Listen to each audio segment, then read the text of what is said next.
On a réussi à me sortir du coma, ensuite à me rééduquer et j'étais dès lors paraplégique.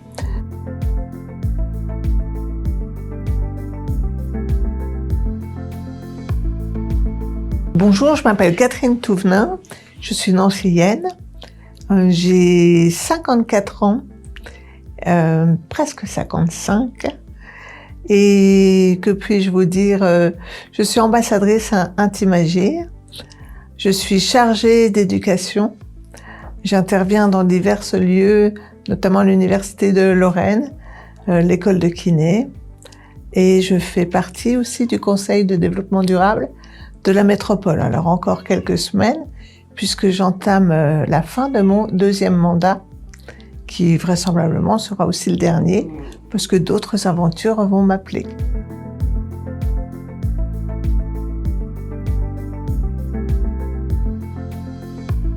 Alors j'ai choisi, vraiment ça a été un choix. En fait, c'est d'abord une histoire de rencontre. J'ai rencontré Julie Bandel, dans un autre cadre, mais aussi professionnel. Et je crois qu'il y a déjà eu une rencontre de personnes et sûrement des sensibilités communes que je n'arrivais pas à mettre en mots, puisqu'on était dans un autre contexte. Et puis, on fait bien d'écouter son instinct, parce qu'autant Julie Bandel que moi, en fait, on a souhaité se revoir pour discuter justement d'Intimagir, de ses valeurs, de ce que ça défend. Et moi, j'ai été très touchée en tant que femme, mais en tant que citoyenne aussi, d'être amenée à porter une voix qui n'est pas uniquement ma voix, mais qui est aussi ma voix.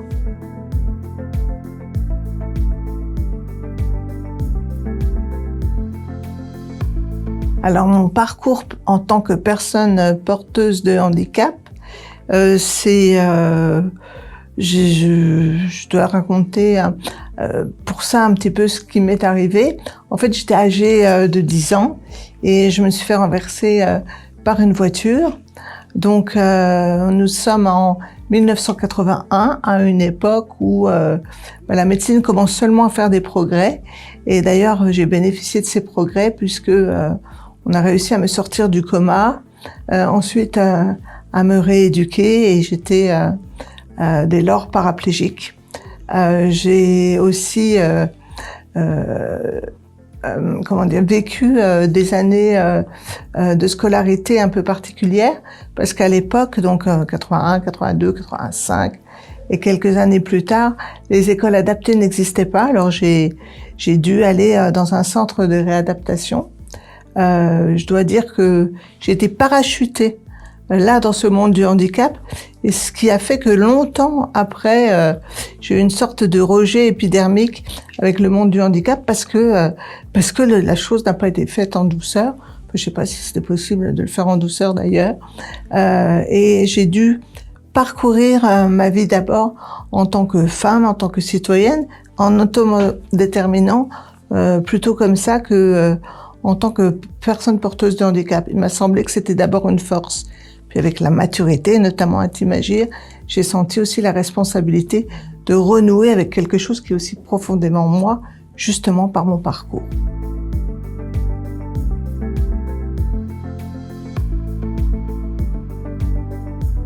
Oh oui, alors ça forcément, le handicap a forcément des impacts sur ma vie intime.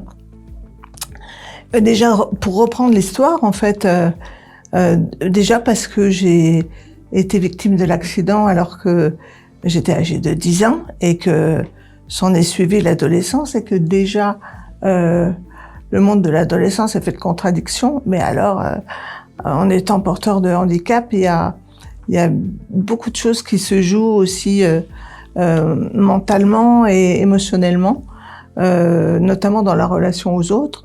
Je pense aussi notamment les premiers émois, les premiers petits copains. Et moi, justement, comme j'étais aussi dans une certaine forme de rejet du handicap, je m'interdisais concrètement de tomber amoureuse et de sortir avec des jeunes garçons porteurs de handicap. Et c'était comme un critère de sélection. C'est-à-dire que je n'aimais pas les blonds ou les bruns, mais voilà, il fallait pas qu'il y ait handicap en tous les cas fort visible. Et en fait, je souffrais de quelque chose j'avais peur que ça m'arrive parce que plus âgée, j'ai effectivement senti que ça se jouait à l'inverse. Je rencontrais certains hommes qui, eux, étaient bien intéressés par ma personnalité, mais en termes de handicap, c'était quelque chose peut-être un peu plus lourd à assumer. Et puis quand parfois ils l'assumaient parce que c'était des types très bien, il pouvait y avoir quelques difficultés autrement dans la relation plus intime, mais c'était aussi dû peut-être à une certaine époque et aussi dû au fait que on n'était pas axé sur la communication comme aujourd'hui. Je pense que handicap ou pas, aujourd'hui, on sait valoriser aussi une intimité, on sait mettre les choses au bon endroit et qu'il n'y ait pas que la suprématie masculine. En tant que femme, je sais aujourd'hui vraiment m'exprimer dans ce que je veux, dans ce que je veux pas et montrer mes propres limites. Ce qui ne peut pas toujours être le cas quand on se teste et quand on doute de soi.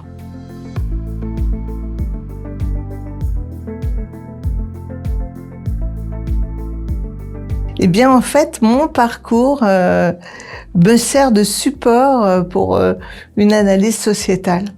Alors, c'est exactement ça. Je suis mon propre objet de recherche.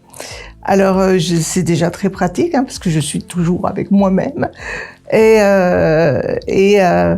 c'est quelque chose qui me sert à réfléchir, enfin ce quelque chose c'est moi-même, qui me sert à réfléchir sur un état de corps physique dans un état de corps sociétal, entouré du corps médical, du corps enseignant, et tous ces corps essaient de se conjuguer dans un écosystème, et puis aussi dans un principe qui m'est cher, qui est celui de la démocratie. Alors j'essaie de conjuguer tout ça, et finalement, à la fois, je suis tellement passionnée. Je suis à la fois jamais au travail, mais à la fois toujours au travail. Parce que même quand j'ai un problème de santé, ce qui a pu être le cas ces derniers mois, j'ai trouvé tellement de matière à analyser tout ce qui se joue dans les relations, dans l'intimité, dans ces corps qui se rencontrent, que je me suis encore nourrie de tas de choses à faire évoluer pour plus tard.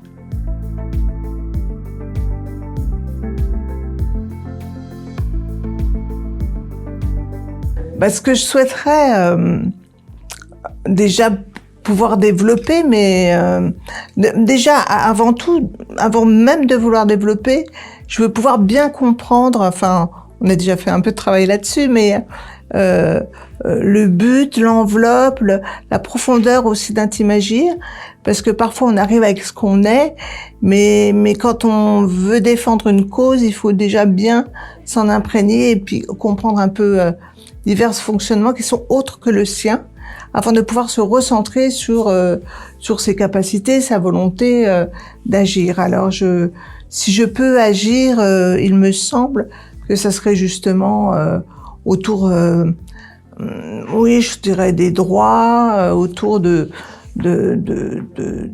liberté qui est extrêmement centrale dans ma vie et qu'on peut aussi appeler démocratie. C'est aussi le corps en tant qu'objet politique. C'est les corps des femmes. C'est finalement tout ce que je peux aussi moi représenter dans le monde et que je peux porter de façon simple, en agissant, en répondant, en faisant des conférences. Il y a des choses qui se passent très spontanément en lien. Je suis une personne de lien et seule, je ne fais rien. Alors, vous dire ce que j'aimerais faire dans Intimagir, j'aimerais déjà être plus tard pour vous dire plutôt ce que j'ai fait. Parce que il y a la magie des rencontres, il y a la magie des lieux, il y a la magie du temps. Et c'est tout ça qui nous dira ce que ça devient.